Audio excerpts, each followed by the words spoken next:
All right. Hello. We're on.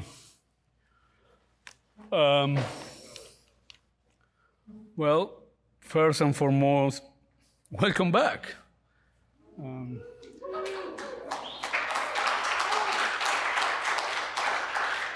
There was a time that it looked like this day will not come. Even today is not perfect. We're back.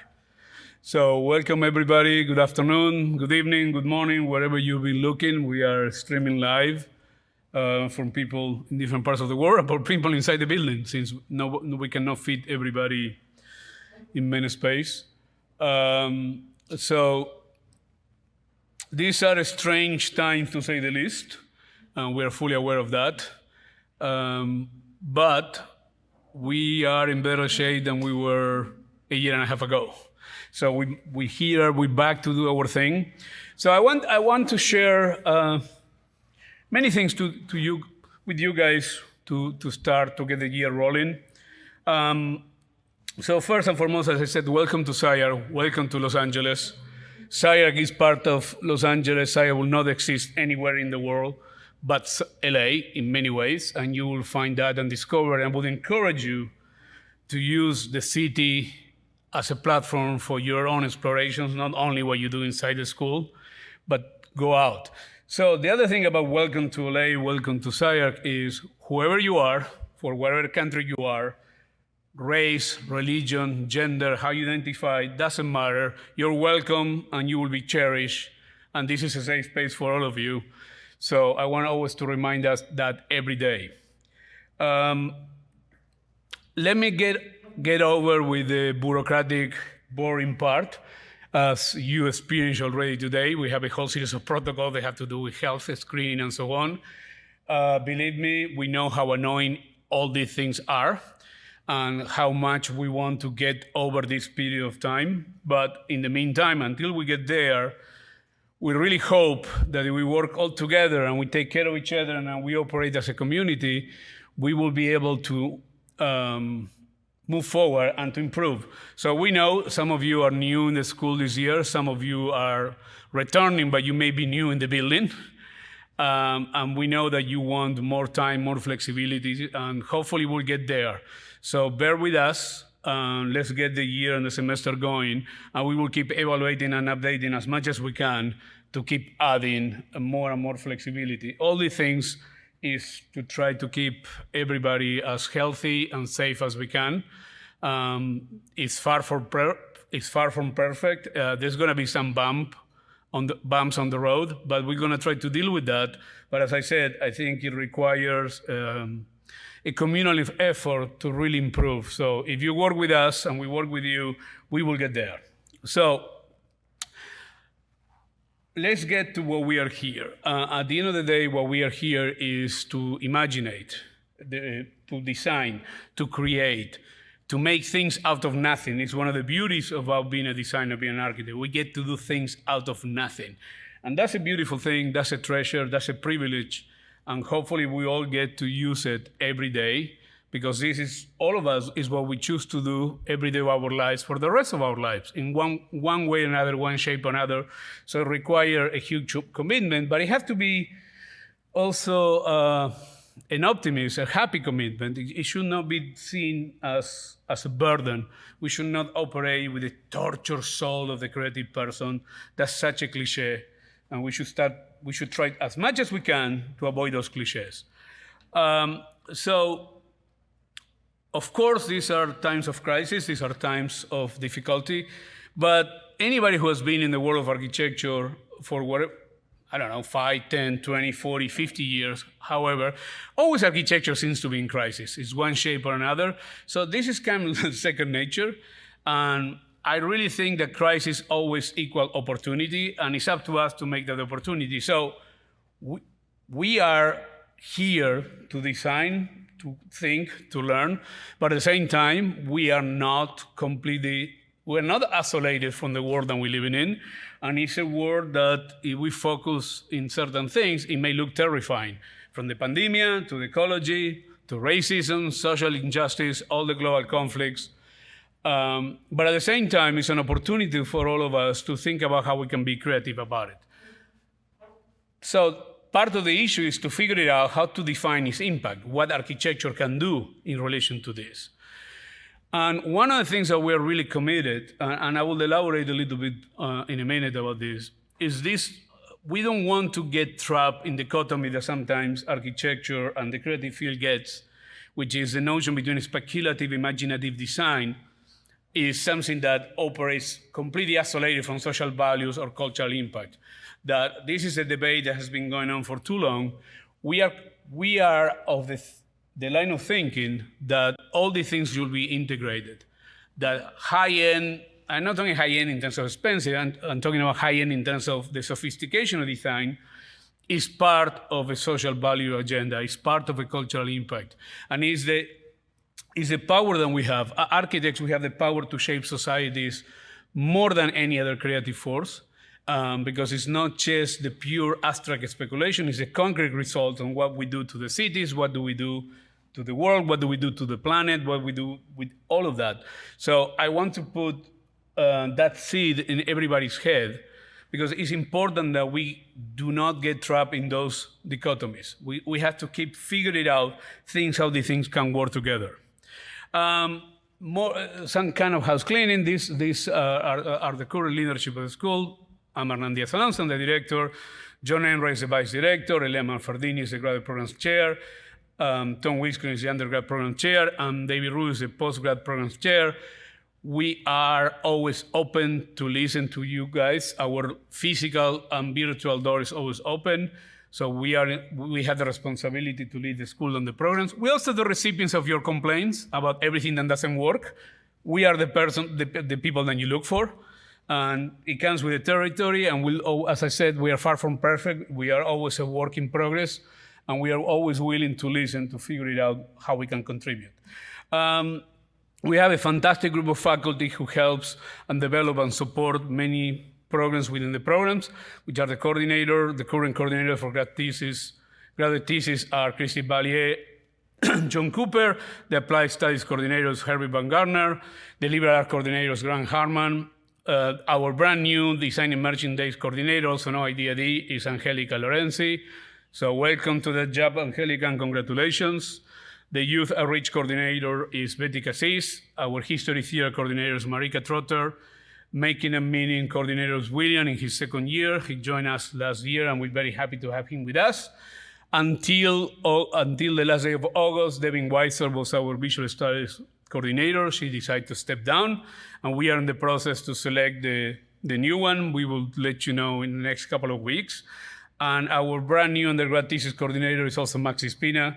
Congratulations to you, Maxi. This is our fantastic faculty. It's incredibly diverse, not in terms of their own individualities, but also in the way of thinking. It creates a very fascinating series of intellectual discussions that you are going to be the beneficiary of that. But I want to especially welcome to our new faculty. Some of them joined us last year, some of them joined us this year, but last year we didn't have the chance to do this in person. So I want to acknowledge all our new faculty that joined us last year in the interest to keep improving the content, the ideas, the conversations, but at the same time also to provide you guys with a lower ratio of students per faculty, so that will be conducted to better conversations, better learning experience, and so on. So again, I want to welcome all our returning faculty, and I want to welcome our new faculty. This is the lineup for the Vertical Studio Lottery that will happen at 3 o'clock today. These are people that you're familiar with.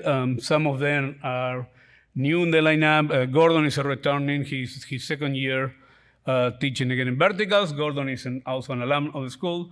Anna Mark also returning on the lineup.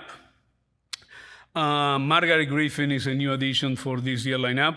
And the rest, for those of you who've been in school around, are people who have been teaching Vertical Studios on a regular basis. So we're looking forward to see those lotteries again in 35 minutes or so. These, as I said, are a strange time, and there are opportunities for us. It's a wonderful canvas for the school and for all of us to explore what does it mean architectural education today in 2021, in 2022. And the picture on the top is Ray Cappy, one of our founders in the very early days of the school. The picture in the middle is from a couple of years ago, before pandemic. And the one on the bottom is what we are being familiar for the last year and a half, the Zoom environment. So there have been process of learning through this. So because we are back in the building and we are in this hybrid period, and still we have certain classes in person, certain classes online, with the hope that as we move forward, we move everything back in person. But that's been said, there has been a lot of learning and a lot of creativity and a lot of new imagination and a lot of new possibilities that we learned by force in the last year and a half. But some of those changes were coming that we are really interested to keep exploring, and how these keep enhancing the possibilities for you guys to create and for us to work with you in that process. So these are certain examples of many things that they came out about the process that we went through the last year and a half, and certain things that we feel that they were incredibly successful. The possibility to create platforms of communication with people all over the world, so to expand the audience and your colleagues and people that you get the chance to talk on a regular basis that didn't exist before in that manner. So it's really important for us that you guys think that, again, I'm going to keep emphasizing that every crisis is an opportunity, but also I will say every change is an opportunity. Architecture is always in a permanent state of change. Architecture has to deal with the now. Architecture is like a sponge, and they're supposed to absorb everything. And then, of course, you can squeeze and some weird liquid may come out of it. But that's okay. That's the spirit of what we're trying to figure it out. So we want to make sure that we work by layers, that we work by addition, and the things that we learn along the way, they don't get lost, they don't get wasted, they get incorporated and expanded. So these are a series of different programs and examples for the two theses, undergrad and grad thesis, our summer programs, and so on. We also have all these other mechanisms of communication with the outside world. As you know, architects, we tend to be too much inside looking, and particularly in SCI-Arc. But we have all these other series of platforms in which we connect with the world, and we get feedback. Sometimes it's positive feedback. Sometimes people hate what we do, and they get pissed off at that, and that's okay. That's part of the game. That's part of the deal, and it's part of what we need to produce on a regular basis. So it's very dynamic. It keeps expanding, keeps changing. Many of you will use it in different ways, but it's there for all of you. So it has many iterations. We also have a podcast now, and there's avatars in the work and many other forms of communications that is about students, faculty, guests, dogs. Our dogs have their own hashtag. So there is all these series of things that we think and we believe that is their territory to explore. Nothing is sacred. Everything is part of it. I always say that architecture is kind of a weak discipline, but that's as a positive thing in the sense that they have the capacity to absorb a lot of information from other fields. And that gives us a possibility to do that. I also want to remind all of you that it's not only the things that we do with our own community.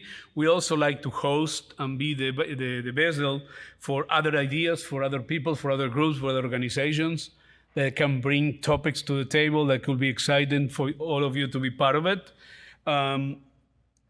And also our international partnerships, our international presence in Mexico and China. We're looking to expand into India and Korea as well. And we have a series of partnerships in different parts of the world. And hopefully, as we move forward, you guys will be able to benefit of this. I want to also mention the Student Union, the STAN, which is a remarkable group that they change every year with a group of students that are very committed to do a lot of extra things. And it has been a remarkable force in the last year and a half, a remarkable partner for us to navigate these times, not only in terms of the COVID pandemic, but also in terms of what happened last year with the assassination of George Floyd and Black Lives Matter and the anti-Asian hate and many other bad things that happen in the world that they create a platform for people to talk about it, to discuss, to improve. to give us feedback about things that we can do. So I encourage you to pay attention to the student union and to be part of that. Out of these conversations and many other things with the students, with the faculty, with the staff, the school has tried to make inroads and progress on many fronts on the issue of the diversity, equity, and inclusion. I want to welcome Zahida Sherman and Jonathan Chan. Zahida is our new Director of Diversity, Equity, and Inclusion. She started in February, and she's already making huge amount of impact in the school, and we're very grateful and happy that she's with us. Jonathan Chan is our brand new Community Engagement Coordinator. He joined us a couple of weeks ago, and that's going to create, again, opportunities for all of you to express your creativity, to work with community-oriented projects, with social projects, with innovation, many possibilities.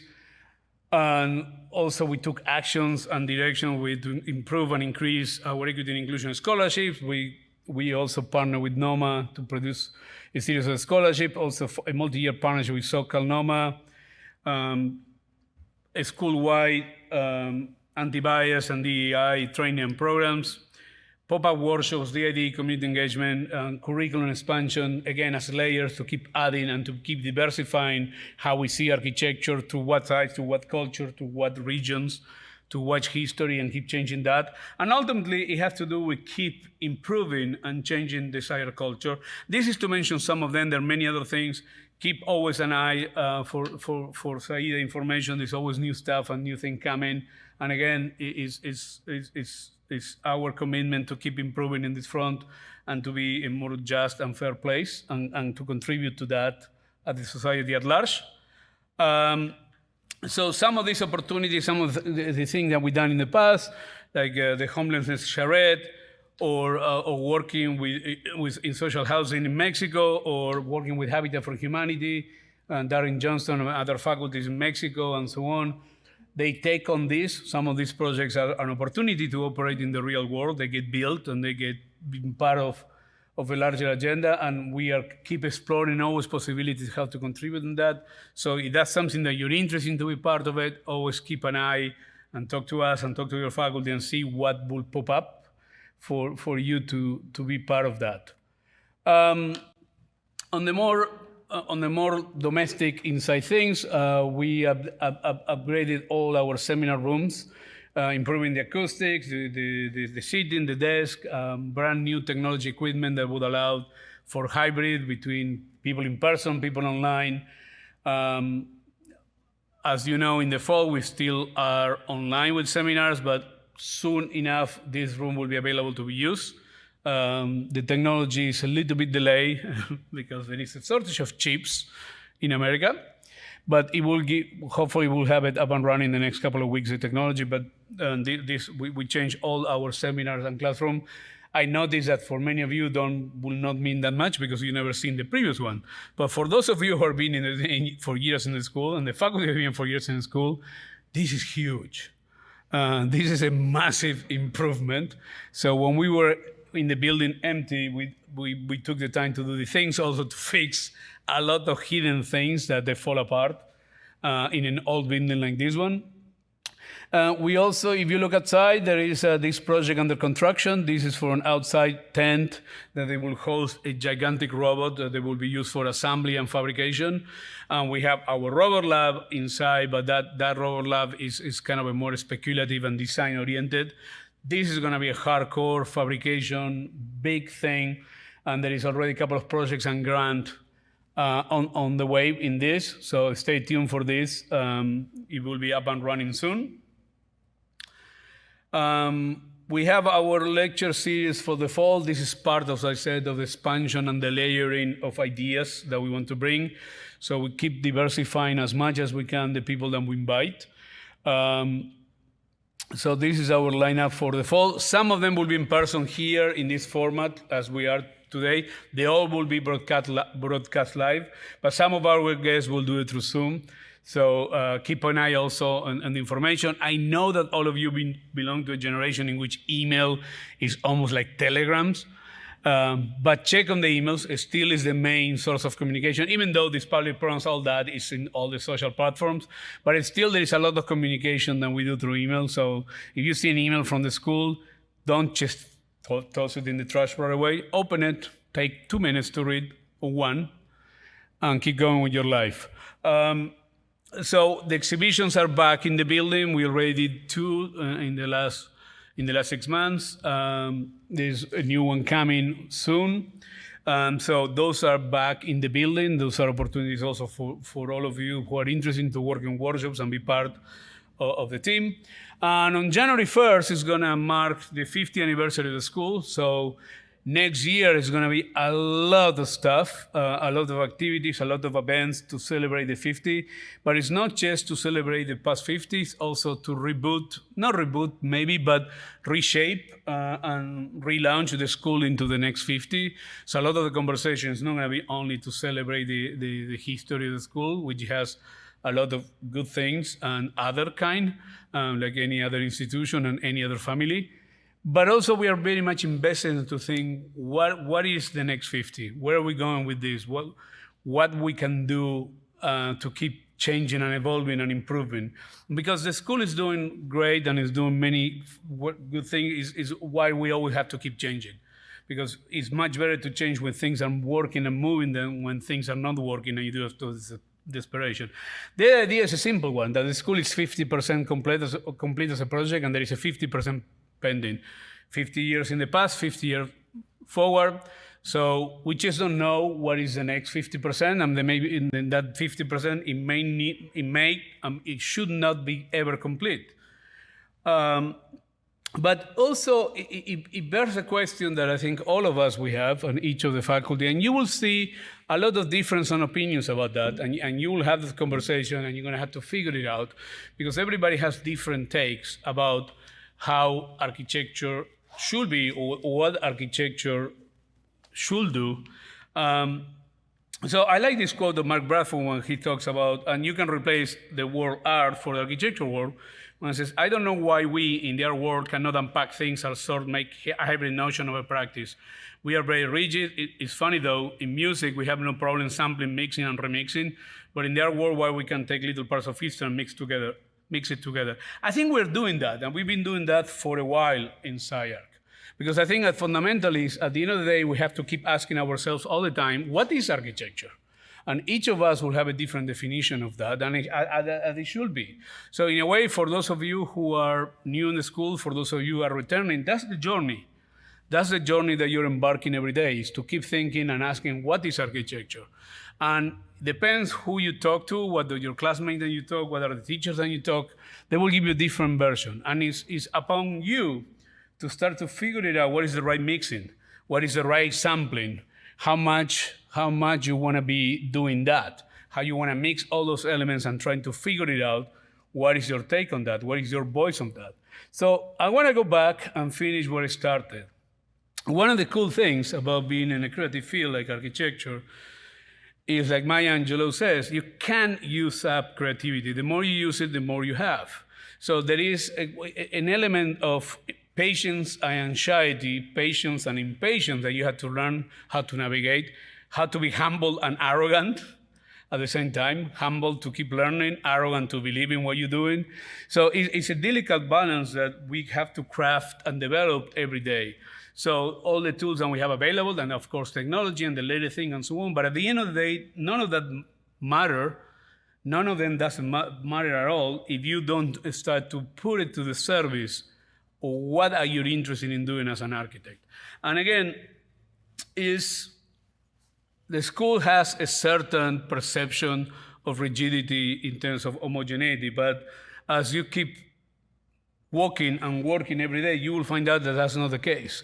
That is going to present a lot of interesting challenges for you to start to figure it out, what pieces of knowledge you want to acquire.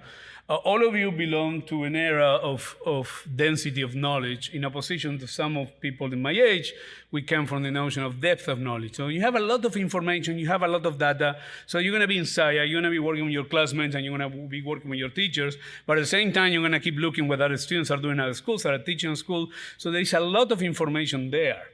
The question is how you're going to navigate that. And I think that's, as I said, that's the journey that you start again today, and you will start it again tomorrow, and the day after, and the day after. So in a way, there is an accumulative and long trajectory, but at the same time, there is something that starts every day.